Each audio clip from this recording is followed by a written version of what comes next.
வணக்கம் நேயர்களே, ஸ்ரீ குபேரன் டிவி எனும் காணொலியின் மூலம் உங்களை காண்பதிலே பெருமகிழ்ச்சி கொடும் நான் உங்கள் நண்பன் doctor KR. Ramesh, Prajapati financial astrologer. பொதுவாக கிரகங்கள் நேர்கோட்டு பாதையிலே தொடர்ந்து பயணித்து கொண்டிருக்கும், கிளாக் வைஸ் அப்படின்னு சொல்லுவோம்.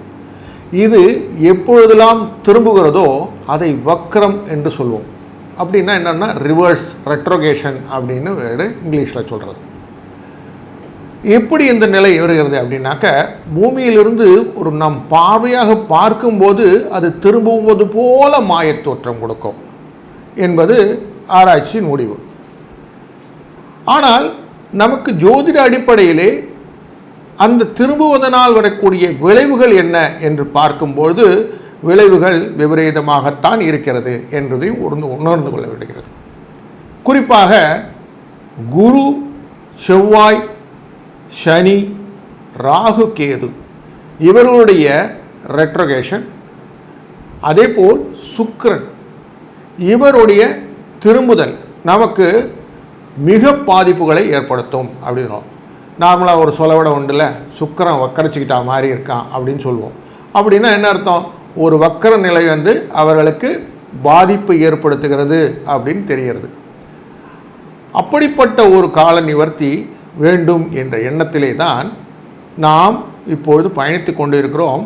ரிஷபராசியிலே குரு வக்கரித்து வைத்திருக்கிறார்.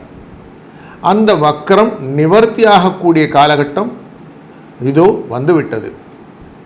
வரும் பிப்ரவரி மாதம் 4ஆம் தேதி மதிய வேளையிலே குரு தன்னுடைய வக்கர நிலையை முடித்து கொள்கிறார். அதாவது ரோகிணி நட்சத்திரத்தின் 4வது பாதத்திலே வக்கர நிவர்த்தியை முடித்து திருப்பி பழைய டர்னருடன் வருவார்.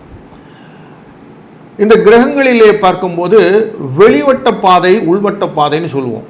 எதுவெல்லாம் பூமிக்குள்ளார சுற்றுறது, பூமியை விட்டு வெளியில் போகிற பாதையில் பார்க்குறதுன்னு பார்த்தா இந்த குருவும் சனியும் வெளிவட்ட பாதையில் இருக்கக்கூடிய கிரகங்கள். அப்போது பாதிப்பு அப்படின்னு பார்த்திங்கன்னா பூமிக்கு அந்த வெளிவட்டத்தில் இருந்திருக்கும். அதுவும் இந்த குருவானவர் தனகாரகன் என்ற அடிப்படையிலும் குடும்பக்காரகன், அதான் குழந்தைக்கு காரணம் அப்படின்னு சொல்லுவாங்க. குரு பலம் வந்துட்டான்னு கேட்போம், திருமணம்லாம் நடக்கிறதான்னு பார்ப்போம். இப்படிப்பட்ட பல விதத்திலும் அன்றாட தொழிலிலும் நம்மளுடைய குடும்பத்திலும் அன்றாடம் நமக்குடைய ஒரு வளர்ச்சியிலும் இது இந்த குருவுடைய பாதிப்பு நம்மளை இருக்கும். அதனால் இந்த நிவர்த்தியானது ரொம்ப முக்கியமாக பார்க்கப்படுகிறது. குரு இதுக்கப்புறம் பர்மனெண்ட்டாக ஒரு நிலையிலிருந்து, ரிஷபத்திலிருந்து மிதுனத்துக்கு பெயர்ச்சியும் உண்டு இந்த வருடம். அது நம்ம பிறகு பார்ப்போம். தொடர்ந்து நாம் காண இருப்பது வக்ர நிவர்த்தியினால் வரக்கூடிய பலன். விருச்சிக ராசி நேயர்களே, உங்கள் ராசியில் அமர்ந்திருக்கும் விசாக நட்சத்திரம், அனுஷ நட்சத்திரம் மற்றும் கேட்டை நட்சத்திரம், இந்த நட்சத்திரக்காரர்களுக்கும் லக்னமாக இந்த ராசியை கொண்டவர்களுக்கும் குரு வக்கர நிவர்த்தி என்ற இந்த காரணத்தினால் வரக்கூடிய பலன்கள், பயன்கள், அதற்கான பரிகாரங்களை நாம் தொடர்ந்து காண்போம். இந்த குருவானவர் விசாகம் என்ற நட்சத்திரத்தை இங்கே இருக்கிறார். விசாக நட்சத்திரம்னு சொன்ன உடனே எல்லாருக்கும் தெரியும், முருகனுடைய நட்சத்திரம் சார், வைகாசி விசாகம் அப்படின்னு சொல்லிவிடுவோம். முருகன் திருச்செந்தூர் அப்படின்னு சொல்லுவோம். இன்றைக்கு நாம் கண்டு கொண்டிருக்கிற திருச்செந்தூருடைய அந்த கடல் உள்வாங்குதல் அப்படிங்கிற ஒரு நிகழ்வு பார்த்தோம் இல்லையா? திருச்செந்தூரில் இருக்கக்கூடிய அந்த யானையுடைய அந்த ஒரு சீற்றத்தை பார்த்தோம் இல்லையா? இது எல்லாத்துக்கும் காரணம் என்னென்னா, இந்த குரு வக்கரன் பெற்ற நிலையினால் வந்த விஷயம். குருனாலே யானைன்னு வந்துடும், குரு பெரியதுன்னு வந்துடும். அப்போது ஒரு பெரிய விஷயத்தை நம்ம பார்த்தோம். அப்போ குரு வக்கரத்தோடைய நிலைமையை நம்ம அங்கே கண்கூடாக திருச்செந்தூரில் பார்த்தோம். இப்போ இது நிவர்த்தி ஆகிறது அப்படின்னு பார்க்குறோம். நிவர்த்தி ஆகிறதுனா என்ன? இந்த உடைய விஷயங்கள் நமக்கு இனிமேல் நடக்காத வண்ணம் ஒரு நல்ல ஒரு ப்ராஸ்பரிட்டி கொடுக்க போகிறது என்பதே ஒரு பெரிய ப்ளஸ் பாயிண்ட். அதில் அடுத்த ப்ளஸ் பாயிண்ட் என்னன்னாக்க, குரு தன் 7ஆம் பார்வையாக நேர் பார்வையாக விருச்சிகத்தை பார்க்க போகிறார். பஞ்சபூத தத்துவ அடிப்படையிலே ரிஷபராசிங்கிறது நிலத்தத்துவம்னு தெரியும், விருச்சிக ராசிங்கிறது நீர் தத்துவம். நிலம் நீர் காம்பினேஷன் இதுதான் நம்ம வயல்வெளியெல்லாம் பார்க்குறோம் இல்லையா. நம்ம வேணுன்னா தண்ணியை ஊற்றி வைக்கிறோம், இல்லைன்னா கிணறு வைக்கிறோம். நிலத்தில் தான் கிணறு தோண்டி வைப்போம், தண்ணி இருக்கும். அப்போ பெரினியல் வாட்டர் அப்படின்னு இருக்கும் இல்லையா, குளங்கள்லாம் கிரியேட் பண்ணுறோம்ல, ஏரியலெல்லாம் கிரியேட் பண்ணுறோம். இப்படிப்பட்டு பெரினியல்னால் எப்போவுமே இருக்கக்கூடிய விஷயங்களை இந்த குரு நிவர்த்தியான பலன் உங்களுக்கு கொடுக்க போகிறது. அதோ குடும்பத்தின் சம்பந்தப்பட்டது உங்களுக்கு எப்போவுமே கிடைக்கக்கூடிய சொத்துக்களை உங்களிடம் கொண்டு சேர்க்க போகிறது. எனக்கு வரவே இல்லை சார், என்னுடைய மூதாதையர்கிட்ட சொத்து, எங்கள் அப்பா விட்ட சொத்து எல்லாம் இருந்தும் எனக்கு வரலை, பெண்டிங்கில் கிடக்கு. நான் லைட்டை பார்ப்பேன், விருச்சிகம் எப்போ தான் சார் வெளியில் வரும் அப்படின்னு சொல்கிறீங்க இல்லையா. இப்போ வரக்கூடிய காலம் வந்துடுது. அதுலேயும் இந்த லக்ன ராசிக்கு நேயர்களுக்கு ஒரு விஷயம் உண்டு. தன்னுடைய குடும்பத்தை கட்டுக்கோப்பாக வைத்து கொண்டு மறைந்து வாழுதல் இவங்களுடைய தன்மை. அந்த மறைந்து வாழுதல்னு வெளியில் காட்டிக்காமல் தான் பெரியவங்கன்னு காட்டிக்கவே மாட்டாங்க, அப்படியே இருப்பாங்க. அப்படின்னு ஒரு எண்ணத்தில் தான் இருப்பார்கள்.